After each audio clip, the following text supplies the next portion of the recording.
Hello, everyone. This is Tom Fox. I'm the Compliance Evangelist, and I'd like to welcome you to episode 42 of This Week in FCPA for the week ending March 3rd, 2017, the Oscars edition.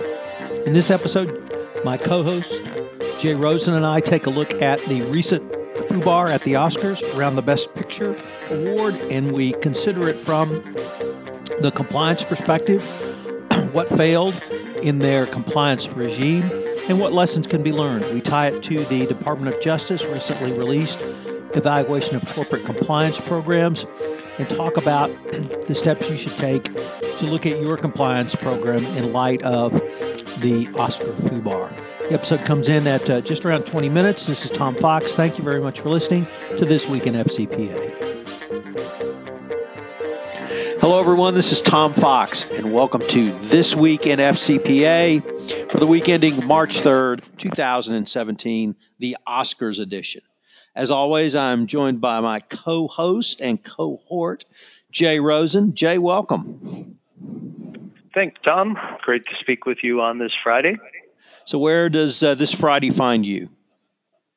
I am in beautiful Boston, Massachusetts, where it was 12 degrees this morning when I came into the office, and I was very thankful that my mother-in-law, Phyllis, knitted me a lovely cap, which was my present over the holidays, and I got to put it to good use. Well, good. Well, Jay, I thought we would devote this entire episode to the Oscars, because we had one of the true great television moments of all time last Sunday when the presentation for the Best Picture Award was FUBAR'd beyond belief. So for those who may not understand the process by which a presenter receives the envelope now, because when you and I grew up, the presenter would say, "And may I have the envelope, please?" And that went away in the interest of time. So maybe you could explain the process of how the envelopes are given to the presenters who come on stage. And then from there, we can take off and see what compliance issues that we have identified and what some of the lessons learned might be. Sure. So as you kind of hinted at, Tom, you can have, there's usually two presenters who come out, and they each come out from different wings of the stage. So one is given a list of the nominees to read, and the other one is given a list of the winner, or they don't like to say winner anymore. They say, and the Oscar goes to. So once that envelope is opened, usually it appears that one of the presenters will give the envelope with the winning information to the recipient so they can keep that with his or her Oscar. So I believe what happened was if they don't, if the non-winning party or if the other envelope is not used, it's supposed to be destroyed on the way out. And we had a situation here in announcing the Best Picture of the Year that the wrong envelope was given to Warren Beatty. So when he went to open it, it said Best Actress winner, and it said Emma Stone, and it said La La Land. And that led to the confusion, to the calling up of the La La Land cast, and then for the egg on the face moment for coming out and having to tell La La Land that they weren't the winner, and the winner was Moonlight instead. So we had some reality verite television on live TV, something we don't see a lot of anymore. I would certainly assume that was non-scripted, given the... It wasn't an Oscar malfunction, like a wardrobe malfunction from the Super Bowl a couple of years back? Well, my initial thought was perhaps this was a parody of fake news. But I'm now fairly well convinced that it was neither a malfunction nor fake news. Jay, you really hit on several things that I thought would give us an opportunity to explore kind of the compliance failures, and then what the lessons learned might be. It also, I thought, tied really directly into some of the concepts that we saw in the recently released Department of Justice Evaluation of Corporate Compliance Program. So let me see if I can set the stage a little bit. I need to give a shout out to our good friend and Everything Compliance colleague, Matt Kelly, because he wrote an excellent post on this entitled, "And the Oscar for Control Failures Goes to," but he started off by talking about control environment. And by this, he means document control. And here it was actually the envelope control. So anytime when you have more than one version of a document circulating or an item circulating, you have the possibility that the wrong item or document may be placed into the limelight. And PwC, who has tallied the Oscar results for, I think it's 83 years, if I'm not mistaken, has the honor of having two of its partners give the envelopes to the presenters. So that starts off with your first issue around control of the document, or in this case, the envelope. So we had a control environment failure because there was not a double check when one presenter, Ms. Martha Ruiz, gave out the award for Best Actress to Emma Stone.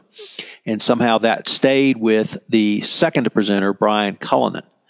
The next issue, and if there was ever a ad for don't drink and drive, don't text and drive, don't take pictures and drive, don't be distracted and drive, don't do anything but drive when you drive, it was this. Don't text, don't take pictures when your job is the control of the key document. And Mr. Cullinan had asked for permission to take pictures backstage and text, and he was denied that permission from the Motion Picture Academy. Nevertheless, he did do so. And so the question raised is, was he distracted? And a fair question. I think Matt even really did not feel that distraction could have caused this control failure, but having had a bicycle Hummer event where the Hummer driver claimed he was distracted, I have some amount of sympathy or some amount of personal knowledge of those who do two things while being distracted by one of them. And if he was taking pictures, if he was starstruck, if he wanted to advertise PwC, whatever he wanted to do besides keep control of the envelopes and hand them out to the presenters, you have the possibility that something could go awry, and unfortunately that did. Really the next thing Matt talked about was risk assessments. And this, it may not be obvious, but if you have something that is high profile, it probably means it's high risk. And here, it doesn't get much more high profile, certainly in Los Angeles, probably across the United States, and maybe even across the world, of the Oscar winner. And there's a reason they give out Best Picture last, because it's generally viewed as the top award. And so you have a very high-profile event, which means you're going to have a lot of publicity around it. And even if it's relatively low tech, like passing out an envelope, if it's high risk, if it's high profile, and there is a FUBAR, it's going to be a huge amount of reputational damage. And the hit to PwC, I think, is still ongoing. We don't know what the final fallout might be. We don't know what the fallout will be for Ms. Ruiz and Mr. Cullinan. Nevertheless, if you have a high-profile event, you need to put some high-risk management around that. And I think we saw a failure in that. So I've kind of riffed off for a while. Anything in there that you want to rein in on, or take it in a different way, Jay? Well, I think what this is going to lead to now, and just to kind of drill down a little bit deeper from Matt's idea about a risk assessment, is that a new control process is most likely going to be put into place. And whatever way they have of correctly identifying those envelopes, I would think that's going to start going forward next year, whether there's, a BP on the back of the envelope to identify and signify that it's best picture. I mean, it sounds very, simple that it should be done, but in retrospect, a lot of times ethics and compliance gaps do seem simple, and it seems like your average person should understand how it works and what you do. So, I think that's going to happen going forward. And, the point that you bring up about being distracted and starstruck, I think those are all two valid things. And, when you were speaking about that, it reminded me of two things. First of all, the wide receiver in the Pittsburgh locker room who decided that he would get a little bit of extra play time from one of the companies that was sponsoring him. And he decided, number one, to break a cardinal rule of tweeting live from a locker room after his team was victorious, and his coach gave an impassioned speech that maybe was laced with a couple expletives and could potentially be bulletin board information for the Patriots players. So that was one thing that it recalled, that again, he did not know his time and his place, and he was trying to do something extracurricular, which has come back to potentially haunt him, and it'll be interesting to see if he's still with the Steelers going forward. And the second thing, and sorry just to kind of always come back to this, but to Belichick saying, do your job, and the people giving out those cards to the presenters weren't actually doing their job. They were getting caught up in the moment. So there's something about people having specific jobs and keeping to the protocol. So within the context of my ideas about if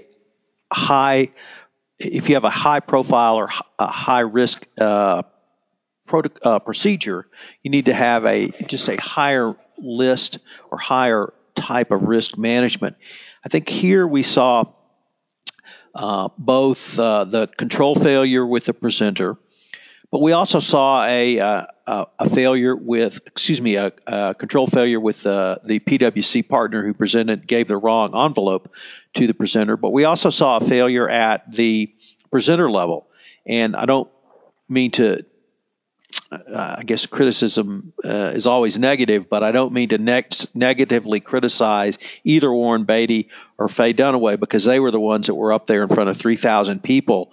But at that point, even then, if they had said something along the lines of, I'm not sure we have the right envelope, or hang on, is this a problem? Something, there was a control failure there as well. Perhaps they're weren't given any information on what to do if it's a mistake. Nevertheless, if you take the root cause analysis as required under the DOJ evaluation, I think if you look at each one of those steps, there could have been a built-in control mechanism which might have alleviated the final end FUBAR, which was announcing the wrong best picture. And that was the ultimate high-risk failure, even if there had been some minor disruption along the process when someone had identified they had the wrong envelope. Perhaps the total failure would not have occurred at the end. So I think it's important, and it shows to me the strength of why you have redundancies in compliance programs. One of the things criticisms you hear from time to time is that there are too many compliance programs tend to be too bureaucratic. There are committees upon committees who are looking at committee work that other committees have done. And I think one of the key reasons you have that sort of structure is so that you don't have something slip through the cracks. And if one compliance practitioner, one chief compliance officer, or one agent review committee, for instance, may make a mistake and let something through, then there is an oversight committee above that, and perhaps even a board level committee that might check it or catch it, or even ask a question before it becomes public and you have a very high profile FUBAR in public. So that's one of the things that I think really the Academy should take a look at.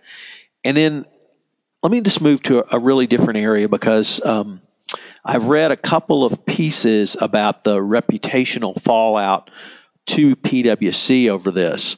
In one item I read that the partners have been disinvited from ever doing this again. And perhaps that's harsh, or perhaps not, but it really leads me to the area of who should be held accountable, and more specifically, what should be the discipline delivered to the PwC partners. Should they be disciplined really at all?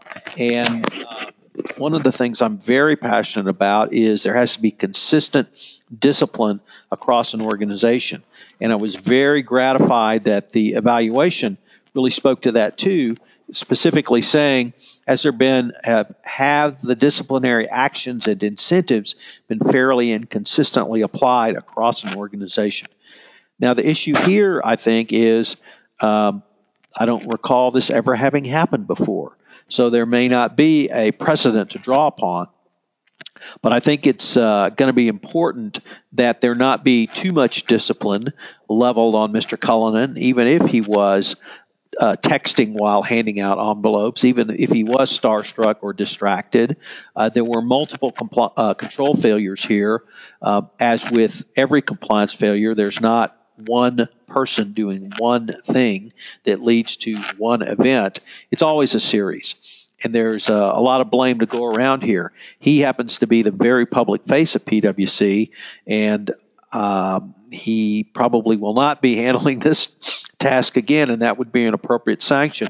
But beyond that, I really don't know what would be an appropriate discipline for him if, as you correctly point out, it could just have been a mistake. And should you be fired for making a mistake? Should you receive a monetary sanction for making a mistake? I think all of those things need to be thought about in terms of the application of discipline around the accountability here.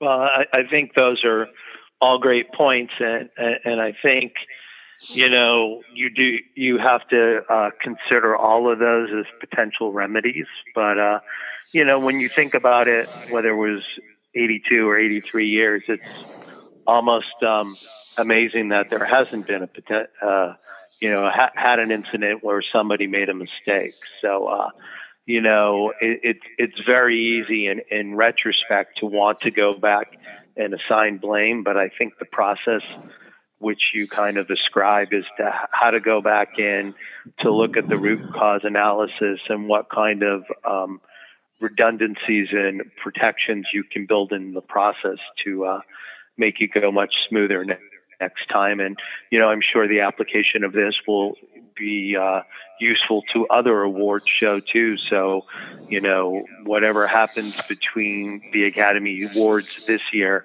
and next year, I'm sure this incident will be instructive. I just wanted to kind of shine the spotlight a different way. I had a piece that I contributed on LinkedIn earlier in the week, and I chose to look at ethics and compliance lessons that can be learned from the Academy Awards themselves in terms of campaigning for the awards and getting yourself and your movie nominated. And a couple of the things I spoke about, one was I took a look at the top 10 grossing movies this year. And then I took a look at the 7 pictures that were nominated for Best Picture. And as is often the case, there is no overlap between those two lists.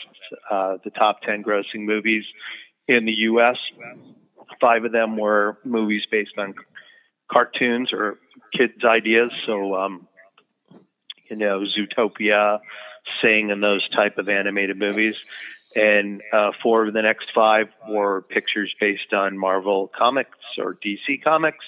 And one of them was the second was a Star Wars movie that was based on the Star Wars universe. Falling into the second category of those independent movies were Moonlight, were La La Land, and similar films of those ilk. So the one thing I said is whether you have a multi-million-dollar budget movie or a multi-$100 million budget movie like Star Wars or a comic book thing, or if you've got a less than $2 million movie like Moonlight, what happens is you still need to assemble a group of artists and technicians, and they need to find a way to work together to have a common purpose and to realize that artistic vision and to bring it to life. So I think that if you want to take an ethics and compliance lessons, it doesn't matter if you're GE or if you're a small mid-sized company, it is still important to bake in ethics and compliance into your workforce. And if everybody is held to the same standards and given the same education, that hopefully, like the technicians in Hollywood, they will come together and build a good product and run a good and ethically compliant business. The second point, and then I'll let you jump in, Tom, is that with those 7 films that were nominated for Academy Awards, there's usually a process that starts way earlier in the year when some of these movies have been independently produced and they get acquired at a film show, at a film festival, at Sundance or Venice. And then the studio really backs that movie and runs a political campaign to get the film nominated and to introduce it to those members of the Academy. And the lesson I chose to take from that is that you, as an ethics and compliance department, may not have the big resources of the blockbuster pictures of the other departments within your corporation, but you still have the ability to effectively campaign for ethics and compliance and to use the model of those smaller yet more artistic movies. You may need to find more creative ways, and you may need to advertise those concepts to get corporate buy-in. But just like Moonlight won an Oscar, hopefully at some point your ethics and compliance department can create an Oscar-worthy campaign and message as well. So I would like to really wrap up my part, Jay, by talking about what I thought was the extraordinary remediation. Just saying on how, the situation wrapped up in a very positive way. In terms of, I guess, FCPA news, we'll probably jump back into it next week, but I think the offered a real interesting opportunity for us to look at risk and control procedures, and also looking at how to end up on a positive note. And that was something that the producer from La La Land can really get credit for. So I think for this week, the week ending March 3rd, we'd like to thank you for listening in and listening to the FCPA and Oscar week that was. Thanks, Jay, and look forward to next week as well. This is Tom Fox again. I'd like to thank you for listening to This Week in FCPA, the Oscars edition. Sorry for the feedback on the recording this week. If you have listened to this podcast on iTunes, we would greatly appreciate it if you would rate us, as it would help our rankings and help get the word out about this unique podcast. Also, if you have any questions, Jay and I would love to have a mailbag episode featuring your question, so you can email me at tfox@tfoxlaw.com. This is Tom Fox. Thank you very much for listening to This Week in FCPA.